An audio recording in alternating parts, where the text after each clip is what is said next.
I would say the people are concerned but are afraid to go for radical actions. What I do see are necessary to do. Hey, SpaceWatchers. This is Space Café Radio on tour in Lausanne, your channel about trends, great people and awesome conferences. I'm Thorsten, publisher of SpaceWatch.Global, and you just heard Valentin Eder. Beginning of May, I had the chance to attend the Kinetic Space Safety Workshop at the EPFL, supported by AXA XL, Leo Labs, ClearSpace, Secure Vault Foundation and the EPFL eSpace Center. It was a great pleasure talking with our frequent contributor and good friend, Valentin Eder. Enjoy our conversation. I'm Valentin Eder from Space Analysis in Vienna. We are doing risk analytics for space environment as we're looking to the environment as a system. And based on that, we are drawing pictures and try to inform decision makers of what is the actual situation. So traffic analytics in the real world of traffic, so the interactivity of the elements in outer space with each other, and system analytics on that. We are here at the more or less end of the Kinetic Space Security Workshop at the EPFL in Lausanne. What brings you to this workshop and what is your first impression before we go into the details? My interest was to come here to see the people, what had happened in the mood of the people in the last 2 years, and see what is the actual situation, how the people thinks and what they gonna do and what is their headache. What is the current situation from your assessment on space debris here in our case in LEO space debris? I would say the people are concerned but are afraid to go for radical actions. What I do see are necessary to do. A while ago, we had one provocative paper published on our website on SpaceWatch.Global from you where you called for a stop of all space launches. Is that an option? It's more valid than before. Yes, still. I would say before we go further, we have to have a plan how to do. Before planning, we have to do the planning before we go for the next action. And the speed of the changes in the space environment is so rapid that we are behind in our thinking and planning. What does it mean concrete? We heard here over the last days all the great technological achievements, the missions, and how the space security area is divided into the various topics. So isn't that promising at all? Does it show us the right direction? Or where we are in that? Is it just fake? No, definitely. It's not a fake. People are trying hard to find solutions. The problem is, for me, that they are just thinking in their own interest. Everybody have his own business plan. I try to find out if sustainability is more important than their own business case. And my perception for the moment is that the business case rules and sustainability is far behind that. But they all claim that they run their activities on the mantra of sustainability because otherwise they can't continue their business. How does that work? I have no real answer to that. I can't look into their business ethics. Today, I tried to find out about emergency plans from SpaceX and from Amazon, and I got a no answer back. So that shows me that the confidential parts, the business confidential parts, are very much more important than a transparent behavior in interest of the sustainability. One of the challenges that was spoken out here quite clear was transparency and communication among the operators. So speaking that out and taking it into action might be two pairs of shoes, but isn't that solvable? It is solvable, but the problem, what I do see, it's not enough that the operators are speaking to each other in a kind of transparent way. For me, this is a kind of the space industry tries to solve the problem within their possibilities and don't look to the complete picture. So my question is, why not to be transparent to the public?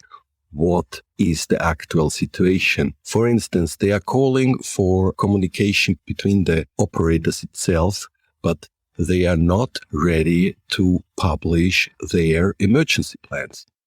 Will this entire topic of space debris and the raising concerns ever be managed in a sustainable way? Are we able to do that? And if yes, how are we going there? I'm not very optimistic, as the history showed us that politics and commercial entities will only act if something happens. We did see that in very different actions. For instance, the flooding in Germany last summer. Then they started to think what have to be done in the governance and in the rules and in the management of the risk. But in space, we do not have the possibility to have a second chance. If there is a chain collision up there, we are done for the next 250 years.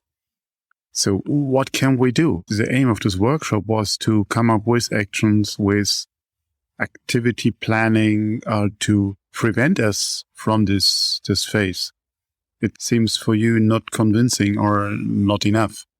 My perception of this conference, I would not call that workshop, from this conference is that, yes, 80% of the stuff what we heard here is already said. There is nothing new. And in that sense, new, let's say, okay, there is no spirit of change. It's the spirit of keep the actual situation. That's my impression of this conference. What can Europe, being part also of the solution, offer in solving the space situational awareness issue, the space debris issue? First of all, Europe have to cooperate within Europe, meaning data exchange and know-how exchange have to work within Europe very much better. It can't be the situation that France does not exchange data with Germany, but France exchange data with US and Germany exchange data with US. So Europe have to come back to their roots and say, we are Europe, and then act as a very important stakeholder. Europe is, aside by US, the important stakeholders, and Europe can change things in doing the right things.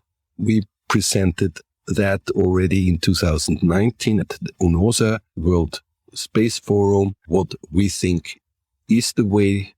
One thing is a fee per orbit. So we proposed €1 per orbit have to be paid for the launching state to finance the monitoring of the compliance of the active rules. Secondly, we have to implement a supply chain responsibility. So every European supplier to a mission have to check if the mission is sustainable designed and the risks are minimized for the sustainability. My perception is that this is today also in this conference now at the beginning of the discussion, and that shows me also we are still in the beginning and have just discussing the state of the art and not the solution where we should go. Argumentally, there is no active removal mission that happened already, especially not on a commercial base. So we haven't shown that we have ClearSpace, we have Astroscale, two aspiring candidates that want to go there, but it's not there, obviously. What is needed to get us to this stage that we can talk about a sustainable space environment? We have to bring the sustainability down to the business case, meaning every satellite actor have to have a risk. If he does not behave sustainable, his business case will be affected. But isn't it the Space Sustainability Rating here at EPFL a good way forward? It's a very, very small begin. The direction is right, but there is a lot of questions, especially what I, on the technical side, see as hard potential is two things. One thing is it's only done, a couple of things. It's only done with papers of the operator with no possibility to recheck it. Secondly, it's done only before the launch, and there is no rules how to lose the sustainability rating itself. And the criteria, what is sustainable, is on a kind of static way and is not updated as the environment changes.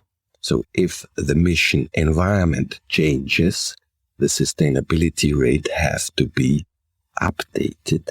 So for me, this is a very nice marketing for the moment, for a beginning, but it is by far not the solution. And there is a problem of kind of greenwashing label for different operators. I would like to ask you to end on a positive note connected here to this workshop. And I still keep saying workshop. Is there anything you can provide me? It is every time, it's a big difference to work with people online or to have them in a real face-to-face meeting. I love to talk to the people. The exchange is really very much more better way possible. And yes, I do see here a real power of knowledge and know-how all brought together. And I have a good feeling that the people have here the knowledge to solve the problem. Great. Thank you very much for your time. Thank you. Thanks for listening to Space Café Radio on tour in Lausanne at the LEO Kinetic Space Safety Workshop at EPFL in cooperation with AXA XL, LEO Labs, ClearSpace, Secure World Foundation and the EPFL eSpace Center. If you want to stay on the pulse of space, visit our website, our mothership at SpaceWatch.Global and subscribe to our newsletters. But of course, don't forget to become a Space Watcher. I'm Thorsten Grüning, CEO and publisher of SpaceWatch.Global, your independent perspective of space.